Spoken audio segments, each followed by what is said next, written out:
السلام علیکم ورحمۃ اللہ وبرکاتہ۔ تعلیمی درس قرآن سبق 9 صفحہ نمبر 20۔ اعوذ باللہ من الشیطان الرجیم، بسم اللہ الرحمن الرحیم۔ ان الذین کفروا سواء علیہم، بے شک وہ لوگ جنہوں نے کفر کیا ان پر برابر ہے۔ کیا برابر ہے؟ انذرتہم، چاہے آپ انہیں ڈرائیں، ام لم تنذرہم، چاہے نہ ڈرائیں، لا یؤمنون، ایمان نہیں لائیں گے۔ کس پر ایمان نہیں لائیں گے؟ اللہ پر ایمان نہیں لائیں گے۔ اللہ نے جن باتوں کو ماننے کا حکم دیا ان پر ایمان نہیں لاتے۔ پچھلے سبق میں ہم نے متقین کی صفات پڑھی تھی کہ وہ ایمان لاتے ہیں غیب پر، اور غیب میں اللہ تعالیٰ کی ذات، فرشتے، جنت، دوزخ، تو ان پر ایمان نہیں لاتے۔ تو یہاں پر کافروں کے بارے میں کہ جو ان پر نہیں ایمان نہیں لاتے وہ کافر ہیں۔ تو کفر کا جو اپوزٹ ہے وہ ایمان ہے۔ تو جب ایمان نہیں لاتے تو یعنی کہ کفر ہی کرتے ہیں، نافرمانی کرتے ہیں۔ تو یہاں کہا جا رہا ہے کہ وہ لوگ جو ایمان نہیں لاتے وہ اللہ کا کفر کرتے ہیں، نافرمانی کرتے ہیں، تو ان پر برابر ہے، چاہے آپ انہیں ڈرائیں یا نہ ڈرائیں تو ایمان نہیں لائیں گے۔ نبی صلی اللہ علیہ وسلم کا ایسے کافروں کو ڈرانا یا نہ ڈرانا برابر ہے۔ تو یہاں پر یہ بھی شبہ ہو سکتا ہے کہ ایسے ضدی کافروں کو احکام سنانا اور تبلیغ کرنا پھر فضول کام ہوا، تو آپ صلی اللہ علیہ وسلم کو ایک بیکار اور بے فائدہ کام کیوں سپرد ہوا؟ تو اس کا جواب حضرت تھانوی رحمۃ اللہ صاحب نے اپنی تفسیر میں یہ دیا ہے کہ فعل عبث تو اس کام کو کہتے ہیں کہ جس میں کوئی بھی فائدہ نہ ہو۔ یہاں اگرچہ ان ضدی کافروں کو فائدہ نہ ہوگا، لیکن رسول مقبول صلی اللہ علیہ وسلم کو تو فائدہ ہوگا کہ تبلیغ کا ثواب ملے گا، اور پھر یہ فضول اور بیکار کام پھر کیسے ہوا؟ اور دوسری بات یہاں پر جو بتائی گئی کہ لا یؤمنون، کہ یہ نہیں مانیں گے، یعنی اللہ نے بتا دیا کہ یہ مانیں گے ہی نہیں۔ جیسے مثال سے ہم سمجھ سکتے ہیں کہ جیسے کوئی ڈاکٹر کسی خطرناک مریض کو دیکھ کر اس کے مرنے کی پیشن گوئی کر دے اور وہ مریض اس کے کہنے کے مطابق مر بھی جائے، تو اس پر ڈاکٹر پر کوئی الزام نہیں آئے گا۔ یہ نہیں کہا جائے گا کہ ڈاکٹر کے کہنے سے وہ مر گیا، اگر نہ کہتا تو نہ مرتا، بلکہ یہ کہا جائے گا کہ خود ڈاکٹر کا یہ کہنا مریض کی حالت کو دیکھ کر تھا کہ جو صحیح نکلا۔ اسی طرح اللہ تعالیٰ کے علم اور خبر کو ان کفار کی بے ایمانی اور بدحالی کا سبب نہیں کہا جائے گا کہ اللہ تعالیٰ کا ہی حکم تھا، کہ اللہ تعالیٰ نے پہلے ہی بول دیا تھا کہ تو کافر ہیں، تو جہنم میں ہی جائیں گے۔ نہیں، اللہ تعالیٰ نے ان کافروں کی گناہوں نافرمانیوں کو دیکھتے ہوئے کہہ دیا گا کہ جو ان کا حال ہے تو اس کو دیکھ کر اس حال میں دوزخ میں ہی جائیں گے۔ خود ان کفار کی بدعملی و بے ایمانی کو اللہ تعالیٰ کی خبر کا سبب قرار دیا جائے گا، یعنی ان کی بدحالی کا اندازہ کر کے اللہ تعالیٰ نے لا یؤمنون کی خبر دی جو کہ صحیح نکلی۔ اب یہ نہیں کہا جائے گا کہ اللہ نے تو پہلے ہی بول دیا تھا کہ جنت میں نہیں جائیں گے، یہ ایمان نہیں لائیں گے، تو پھر انسانوں کا کیا قصور؟ تو انسان کا اپنا قصور یہ ہے کہ وہ گناہ کرتا رہتا ہے، گناہ کرتے کرتے اس کا دل پھر سخت ہو جاتا ہے۔ اس لیے آگے فرمایا، تیسری بات جو فرمائی گئی کہ ختم اللہ علی قلوبہم، اللہ نے ان کے دلوں پر مہر لگا دی۔ جب کوئی فائل بند ہوتی ہے تو اس کو اوپر مہر لگا دی جاتی ہے، تو اللہ تعالیٰ فرما رہے ہیں کہ ان کے دل بند ہو چکے ہیں، گناہ کر کر کے ان کے دلوں پر نقطے لگ گئے کالے کالے، جس سے وہ دل پورا سیاہ ہو گیا، کیونکہ جب کوئی انسان کوئی ایک گناہ کرتا ہے تو اس کے دل پر ایک سیاہ نقطہ لگ جاتا ہے اور دل کام کرنا بند کر دیتا ہے، اور وہ نقطے پھیلتے پھیلتے پورا دل سیاہ کر دیتے ہیں اور دل پورا کالا ہو جاتا ہے، اور دل کو جو کام کرنا چاہیے، دل جس چیز کے لیے بنا ہے تو وہ چیز، وہ کام کرنا وہ دل بند کر دیتا ہے، اور پھر انسان اگر توبہ نہیں کرتا تو پھر وہ دل کی صفائی نہیں ہوتی اور دل بند ہوتے چلے جاتے ہیں۔ تو یہاں یہی فرمایا کہ ان کے دل بند ہو گئے، ان کے دلوں میں حرکت، ہلچل بند ہو گئی، کہ جیسے اللہ تعالیٰ ایمان والوں کے بارے میں فرماتے ہیں نا کہ ایمان والے تھے وہ ہیں کہ جب میرا ان پر ذکر کیا جاتا ہے تو ان کے دل کانپنے لگتے ہیں، یعنی دل کانپنے سے مطلب دلوں میں حرکت ہو جاتی ہے، ہلچل مچ جاتی ہے، دل بے چین ہو جاتا ہے، اللہ کا حکم ماننے سے دلوں میں بے چینی ہو جاتی ہے اللہ کا حکم ماننے کے لیے۔ تو اللہ تعالیٰ فرماتے ہیں کہ ان کے کافروں کے دل بند ہو گئے، کوئی ہلچل نہیں، کوئی احساس نہیں، کچھ نہیں کہ اللہ کا حکم ماننا ہے۔ تو یہاں فرما دیا کہ ان کے دل بند ہو گئے، ختم اللہ علی قلوبہم۔ اور تیسری بات فرمائی، چوتھی بات کہ وعلی سمعہم، اور ان کے کانوں پر بھی، یعنی ان کے کانوں پر بھی مہر لگ گئی، ان کے کان بھی بند ہو گئے، یعنی جب دلوں میں ہلچل، دلوں میں چاہت نہیں رہی، اللہ کی بات سننے کی چاہت نہیں رہی، کہیں اللہ کا ذکر ہو، اللہ کی بات سننے کو موقع ملے تو نہیں سنتے، دنیا بھر کی چیزیں دیکھ لیتے ہیں، ٹی وی دیکھتے ہیں، سیریل دیکھتے ہیں گھنٹے گھنٹے کے حساب سے، لیکن اللہ کی بات 10-15 منٹ بھی نہیں سنی جاتی، دل ہی نہیں کرتا۔ جب دل نہیں کرتا تو کانوں نے بھی سننا بند کر دیا۔ اللہ نے کانوں کو سننے کا کام دیا، ویسے تو وہ سن رہے ہیں، لیکن جب سن کر دلوں میں بات نہیں پہنچ رہی، اثر ہی نہیں ہو رہا، تو جب عمل نہیں ہو رہا تو پھر یعنی کہ کانوں نے بھی سننا بند کر دیا، ان کے کان بھی بند ہو گئے۔ ویسے کانوں کو حکم دیا کہ وہ سنتے ہیں، لیکن سن کر جو کوئی عمل نہیں کرتا تو سمجھو ایسا ہے کہ جیسے اس نے سنا ہی نہیں۔ تو ویسے کان سن رہے ہیں، لیکن جب سن کے کچھ اثر نہ ہو تو کہہ دیتے ہیں نا، کسی بچے کو کام نہ سنے بول رہا ہے اور وہ کرے نا تو کہتے ہیں کہ سنا نہیں، تو یعنی سن کر بھی جو نہ عمل کرے، کام کے لیے نہ چلے، اور جس کے دل میں حرکت نہ ہو، تو پھر وہ ایسا ہے کہ جیسے سن کر بھی اس نے نہیں سنا۔ تو یعنی یہاں اللہ تعالیٰ یہ فرما رہے ہیں کہ وَعَلَىٰ سَمْعِهِمْ،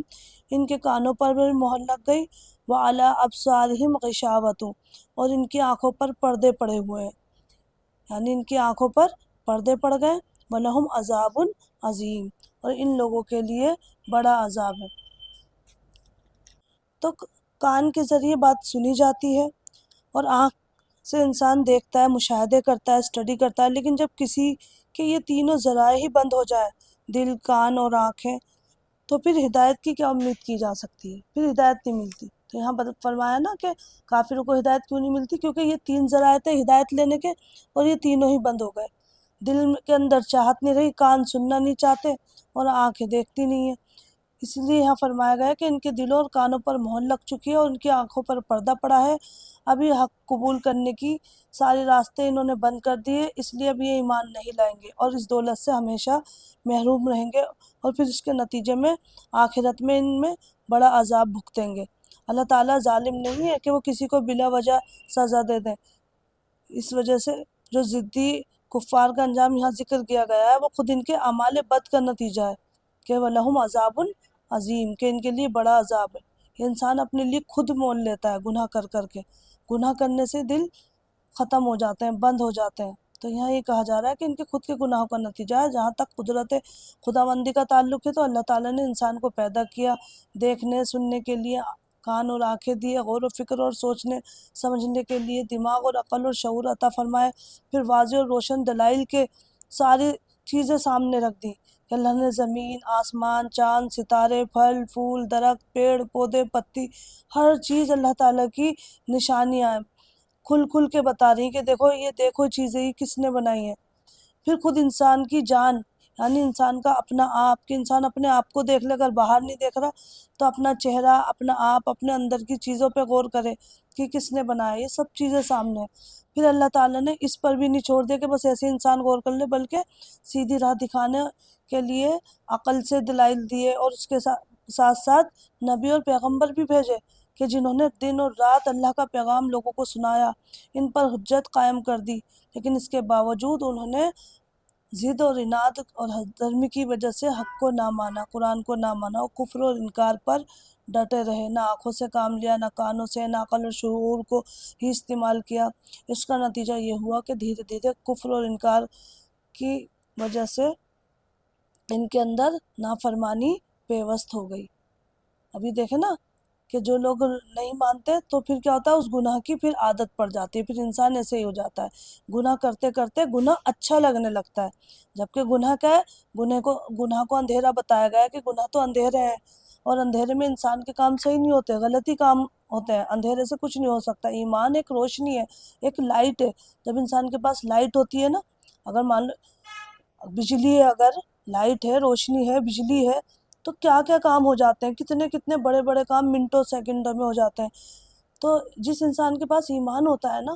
تو وہ کام کرنا شروع کر دیتا ہے، جیسے بجلی ہوتی ہے نا تو موٹر چل جاتی ہے، تو اسی طرح ایمان جو ہوتا ہے تو وہ انسان کو چلا دیتا ہے۔ اگر کسی انسان کا یہ یقین ہے، ایمان کہتے ہیں یقین کو، اگر یہ یقین ہے کہ آج مجھے شادی میں جانا ہے، ٹھیک ہے، اور جانا ہے، تو وہ تیاری کرے گا کہ ہاں بھائی تیاری، لیکن اگر ہمارے پاس ایمان ہے تو ہم آخرت کی تیاری کریں گے، اور اگر ایمان نہیں ہے تو ہم کوئی تیاری نہیں کریں گے، نہ آنکھوں کا استعمال کریں گے، نہ کانوں کا، نہ دل کا، کوئی تیاری نہیں کریں گے۔ تو ایمان ہوگا تو تیاری ہوگی۔ تو یہاں یہی بتا دیا گیا کہ انہوں نے نہ آنکھوں کا استعمال کیا، نہ کانوں کا استعمال کیا، نہ دل کا استعمال کیا، اور ایسے گناہوں کے اندھیرے میں آ گئے کہ اب اس سے باہر نہیں آ سکتے۔ گمراہی کی اس کیفیت کو مہر یا بند سے تعبیر کیا گیا ہے کہ جیسے ان کے دل بند ہو گئے، تو معلوم ہوا کہ ان کے دل جو اس پر مہر لگنا اور سعادت ایمان سے ان کی ابدی ہمیشہ ہمیشہ کی محرومی ہو گئی، ان کے اپنے اعمال کا ہی نتیجہ ہے۔ ایسا نہیں کہ اس مہر کی وجہ سے انہیں کفر پر مجبور کیا گیا ہو، اس لیے وہ کفر پر اپنے اختیار سے مرتے دم تک قائم رہے۔ انہوں نے اپنے ارادے سے ایمان پر کفر کو ویلیو دی، کفر کو ترجیح دی، یعنی ایمان کی چیزیں چھوڑ کے کفر پر جمے رہے، نافرمانیوں پر ہی جمے رہے مرتے دم تک۔ تو انہوں نے اپنے اس ارادے سے ایمان پر کفر کو ترجیح دی، اور اس کی سزا ان کو آخرت میں عذاب عظیم کی شکل میں ملے گی۔ تو خلاصہ یہ ہے کہ ان آیت سے معلوم ہوا کہ کفر ہر گناہ، یعنی کفر یعنی اللہ کی نافرمانی، اور ہر گناہ کی اصل سزا تو آخرت میں ملے گی، مگر بعض گناہوں کی سزا دنیا میں بھی مل جاتی ہے، جس کی ایک شکل یہ بھی ہے کہ اصلاح حال کی توفیق سلب ہو جاتی ہے، یعنی کہ اللہ تعالیٰ جو انسان اچھا اپنا دل اچھا کرنا چاہے، اپنی اصلاح کرنا چاہے، وہ توفیق ہی چھین جاتی ہے، کیونکہ دل بند ہو گئے، اور برائی کا احساس اس کے دل سے جاتا رہتا ہے، کیونکہ دل کا یہ کام ہے کہ انسان کو یہ احساس دلائے یہ برا ہے یہ اچھا ہے۔ لیکن جب دل ایک مشین جو یہ بتاتی ہے کہ یہ چیز اچھی ہے یہ خراب ہے یہ گناہ ہے، وہ چیز ہی خراب ہو جائے تو پھر انسان کو گناہ گناہ ہی نہیں لگتا، اس کو اس میں مزہ آنے لگتا ہے، اچھے لگنے لگتے ہیں، پتہ ہی نہیں چلتا۔ کوئی کتنا بھی بتائے، کیسے بھی سمجھائے، جو انسان گناہگار ہوتا ہے تو اس کی سمجھ میں نہیں آتی، اس کو وہ چیز اچھی لگنے لگتی ہے، وہ کہتے ہیں کیوں ہمیں بتا رہے ہیں، کیوں ہمارے پیچھے پڑ رہا ہے، ہمیں تو اس چیز میں اتنا مزہ آ رہا ہے۔ تو گناہ کر کر کے گناہوں میں مزہ آنے لگتا ہے، اور دل تو بند ہو گئے تو ویسے بھی فرق نہیں پڑتا، چاہے کوئی ڈانٹ کے سمجھائے، کوئی مار کے سمجھائے، چاہے کوئی رو رو کے سمجھا دے، یہاں تک کہ ماں باپ تک کی، استادوں تک کی بات نہیں مانتے، کہ ماں باپ بچوں کو رو رو کے بھی سمجھائے نا کوئی بات تو بچے سمجھتے ہی نہیں، کیوں؟ کیونکہ اب گناہوں میں اتنے زیادہ ہو گئے کہ گناہ ہی اچھے لگنے لگے۔ تو یہاں یہی سزا دی جا رہی ہے کہ گناہ کرنے سے ہم سوچتے ہیں کیا فرق پڑتا ہے، گناہ کر لیا معافی مانگ لیں گے، معافی مانگتے نہیں ہیں، اور گناہ کر کر کے دل خراب ہو گئے۔ اب جب خراب ہو گئے تو احساس ہی نہیں رہا، تو پھر وہ دل خراب ہو جاتا ہے، بند ہو جاتا ہے، اور بند دل سے پھر کچھ نہیں ہوتا۔ تو اللہ تعالیٰ سے دعا ہے کہ اللہ تعالیٰ ہمیں اسلام پر، ایمان پر استقامت نصیب فرمائے، اور یا اللہ حق کو سمجھنے اور اس کو اپنانے کی ہر حال میں ہم کو توفیق عطا فرمائے، اور ضد اناد جو خالص کافرانہ خصلتیں ہیں ان سے ہمارے دلوں کو پاک کرے، اور ہمارے گناہوں کو معاف کرے، آمین۔ وآخر دعوانا ان الحمد للہ رب العالمین، سبحانک اللہم وبحمدک، نشہد ان لا الہ الا انت، نستغفرک ونتوب الیک۔ السلام علیکم ورحمۃ اللہ وبرکاتہ۔